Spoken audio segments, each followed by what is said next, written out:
പരിശുദ്ധാത്മാവേ, പുതിയൊരു ശക്തിയിലുണരാൻ കൃപ നീ ചൊരിയണമേ. പുതിയൊരു ജനനം നൽകും പരിശുദ്ധാത്മാവേ, പുതിയൊരു ശക്തിയിലുണരാൻ കൃപ നീ ചൊരിയണമേ. പരിശുദ്ധാത്മാവേ,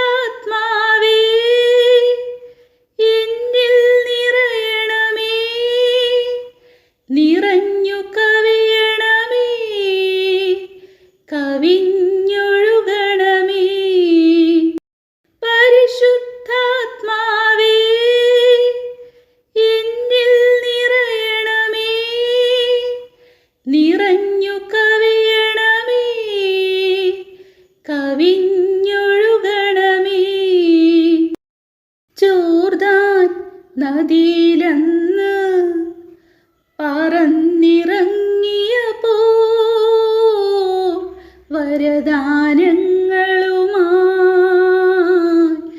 ആഗതനാകണമേ. ജോർദാൻ നദിയിലന്ന് പറന്നിറങ്ങിയപ്പോ വരദാനങ്ങളുമായി ആഗതനാകണമേ.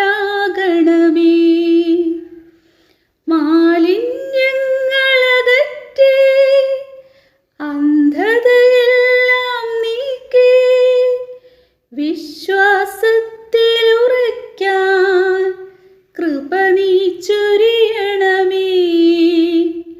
മാലിന്യങ്ങളകറ്റി അന്ധതയെല്ലാം നീക്കി വിശ്വാസത്തിലുറയ്ക്കാൻ കൃപ നീ ചൊരിയണമേ.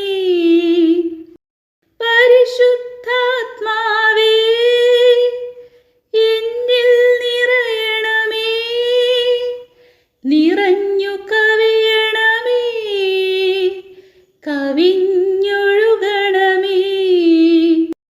പരിശുദ്ധാത്മാവേ, എന്നിൽ നിറയണമേ, നിറഞ്ഞു കവിയണമേ, കവിഞ്ഞൊഴുകണമേ. സിഹിയോൻ ശാല തന്നിൽ തീനാവെന്നതുപോ പാവന സ്നേഹവുമായി ആഗതനാകണമേ. സിഹിയോൻ ശാല തന്നിൽ തീനാവെന്നതുപോ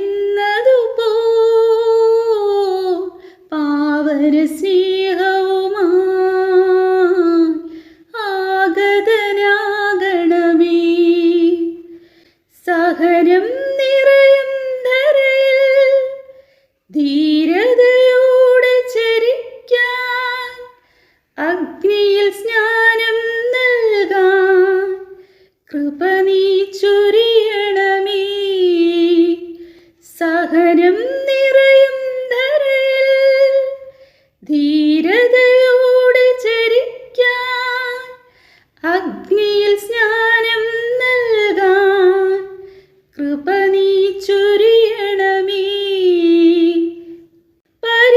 പരിശുദ്ധാത്മാവേ, എന്നിൽ നിറയണമേ, നിറഞ്ഞു കവിയണമേ, കവിഞ്ഞൊഴുകണമേ. പരിശുദ്ധാത്മാവേ, എന്നിൽ നിറയണമേ, നിറഞ്ഞു കവിയണമേ, കവിഞ്ഞൊഴുകണമേ. പരിശുദ്ധാത്മാവേ, എന്നിൽ നിറയണമേ, നിറഞ്ഞു കവിയണമേ, കവിഞ്ഞൊഴുകണമേ. വിശുദ്ധ പൗലോസ് അപ്പോസ്തലൻ കൊളോസോസുകാർക്ക് എഴുതിയ ലേഖനം, അധ്യായം 1. ദൈവഹിതമനുസരിച്ച് യേശുക്രിസ്തുവിൻ്റെ അപ്പസ്തോലനായ പൗലോസും സഹോദരനായ തിമോത്തേയോസും കൂടെ ക്രിസ്തുവിൽ വിശുദ്ധരും വിശ്വാസികളുമായ കൊളോസോസിലെ സഹോദരർക്ക് എഴുതുന്നത്. നമ്മുടെ പിതാവായ ദൈവത്തിൽ നിന്ന് നിങ്ങൾക്ക് കൃപയും സമാധാനവും. ഞങ്ങൾ നിങ്ങൾക്ക് വേണ്ടി പ്രാർത്ഥിക്കുമ്പോഴൊക്കെ നമ്മുടെ കർത്താവായ യേശുക്രിസ്തുവിൻ്റെ പിതാവായ ദൈവത്തിന് നന്ദി പറയുന്നു. എന്തെന്നാൽ സ്വർഗത്തിൽ നിങ്ങൾക്ക് വേണ്ടി നിക്ഷിപ്തമായിരിക്കുന്ന പ്രത്യാശ മൂലം യേശുക്രിസ്തുവിൽ നിങ്ങൾക്കുള്ള വിശ്വാസത്തെക്കുറിച്ചും നിങ്ങൾക്ക് എല്ലാ വിശുദ്ധരോടുമുള്ള സ്നേഹത്തെക്കുറിച്ചും ഞങ്ങൾ കേട്ടിരിക്കുന്നു. നിങ്ങളോട് അറിയിക്കപ്പെട്ട സുവിശേഷ സത്യത്തിൻ്റെ വചനത്തിൽ നിന്ന് ഈ പ്രത്യാശയെക്കുറിച്ച് മുമ്പ് തന്നെ നിങ്ങൾ കേട്ടിട്ടുണ്ട്. നിങ്ങൾ സുവിശേഷം ശ്രവിക്കുകയും സത്യത്തിൽ ദൈവത്തിൻ്റെ കൃപ പൂർണ്ണമായി മനസ്സിലാക്കുകയും ചെയ്ത നാൾ മുതൽ ലോകത്തിൽ എല്ലായിടത്തും എന്ന പോലെ നിങ്ങളുടെ ഇടയിലും അത് വളരുകയും ഫലം പുറപ്പെടുവിക്കുകയും ചെയ്തുകൊണ്ടിരിക്കുന്നു.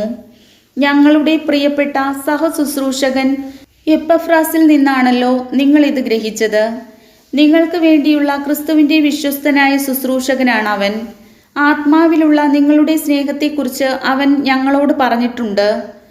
തന്മൂലം അതേക്കുറിച്ച് കേട്ട നാൾ മുതൽ നിങ്ങൾക്ക് വേണ്ടി പ്രാർത്ഥിക്കുന്നതിൽ നിന്ന് ഞങ്ങൾ വിരമിച്ചിട്ടില്ല. നിങ്ങൾ പൂർണ്ണമായ ജ്ഞാനവും ആത്മീയ അറിവും വഴി ദൈവഹിതത്തെക്കുറിച്ചുള്ള ഉൾക്കാഴ്ച കൊണ്ട് നിറയാൻ വേണ്ടിയാണ് ഞങ്ങൾ പ്രാർത്ഥിക്കുന്നത്.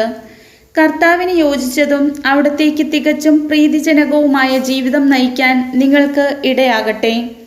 അതുവഴി നിങ്ങളുടെ എല്ലാ നല്ല പ്രവൃത്തികളും ഫലദായകമാവുകയും ദൈവത്തെക്കുറിച്ചുള്ള ജ്ഞാനത്തിൽ നിങ്ങൾ അഭിവൃദ്ധിപ്പെടുകയും ചെയ്യും. സന്തോഷത്തോടെ എല്ലാം സഹിക്കുന്നതിനും ക്ഷമിക്കുന്നതിനും അവിടുത്തെ മഹത്വത്തിൻ്റെ പ്രാഭവത്തിനനുസൃതമായി സർവശക്തിയിലും നിങ്ങൾ ബലം പ്രാപിക്കട്ടെ.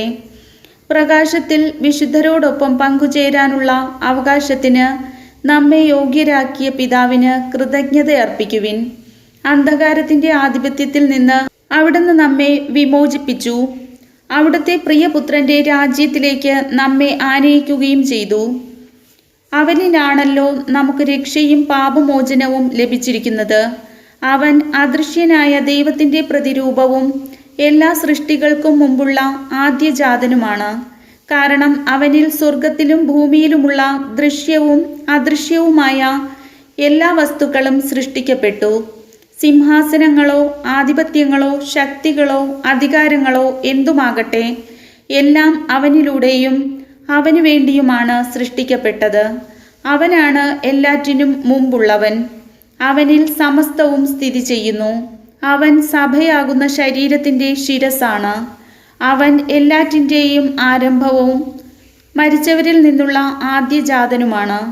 ഇങ്ങനെ എല്ലാ കാര്യങ്ങളിലും അവൻ പ്രഥമസ്ഥാനീയനായി. എന്തെന്നാൽ അവനിൽ സർവസമ്പൂർണതയും നിവസിക്കണമെന്ന് ദൈവം തിരുമനസ്സായി. സ്വർഗത്തിലും ഭൂമിയിലുമുള്ള എല്ലാ വസ്തുക്കളെയും അവനിലൂടെ അവിടുന്ന് തന്നോട് അനുരഞ്ജിപ്പിക്കുകയും അവൻ കുരിശിൽ ചിന്തിയ രക്തം വഴി സമാധാനം സ്ഥാപിക്കുകയും ചെയ്തു. ഒരിക്കൽ നിങ്ങൾ ദൈവത്തിൽ നിന്ന് അകന്നു ജീവിക്കുന്നവരും ദുഷ്പ്രവൃത്തികൾ വഴി മനസ്സിൽ ശത്രുത പുലർത്തുന്നവരുമായിരുന്നു. എന്നാൽ ഇപ്പോൾ ക്രിസ്തു തൻ്റെ മരണം വഴി സ്വന്തം ഭൗതിക ശരീരത്തിൽ നിങ്ങളെ അനുരഞ്ജിപ്പിച്ചിരിക്കുന്നു.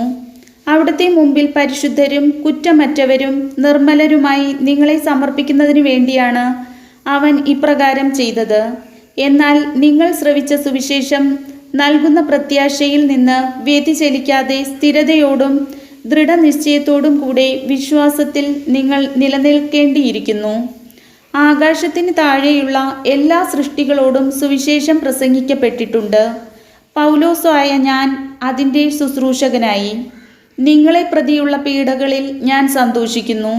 സഭയാകുന്ന തൻ്റെ ശരീരത്തെ പ്രതി ക്രിസ്തുവിന് സഹിക്കേണ്ടി വന്ന പീഡകളുടെ കുറവ് എൻ്റെ ശരീരത്തിൽ ഞാൻ നികത്തുന്നു. നിങ്ങൾക്ക് വേണ്ടി ദൈവം എന്നെ ഭരമേൽപ്പിച്ച ദൗത്യം വഴി ഞാൻ സഭയിലെ ശുശ്രൂഷകനായി.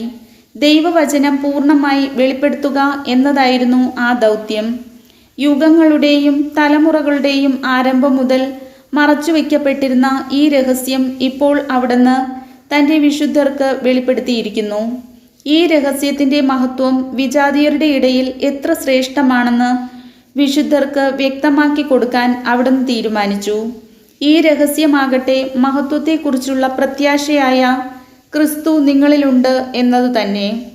അവനെയാണ് ഞങ്ങൾ പ്രഖ്യാപിക്കുന്നത്. എല്ലാ മനുഷ്യരെയും ക്രിസ്തുവിൽ പക്വത പ്രാപിച്ചവരാക്കാൻ വേണ്ടി ഞങ്ങൾ എല്ലാവർക്കും മുന്നറിയിപ്പ് നൽകുകയും എല്ലാവരെയും സർവ്വവിജ്ഞാനവും പഠിപ്പിക്കുകയും ചെയ്യുന്നു. ഈ ലക്ഷ്യം പ്രാപിക്കുന്നതിനു വേണ്ടിയത്രേ അവൻ എന്നിൽ ശക്തിയായി ഉണർത്തുന്ന ശക്തി കൊണ്ട് ഞാൻ കഠിനമായി അധ്വാനിക്കുന്നത്. കർത്താവിൻ്റെ വചനം.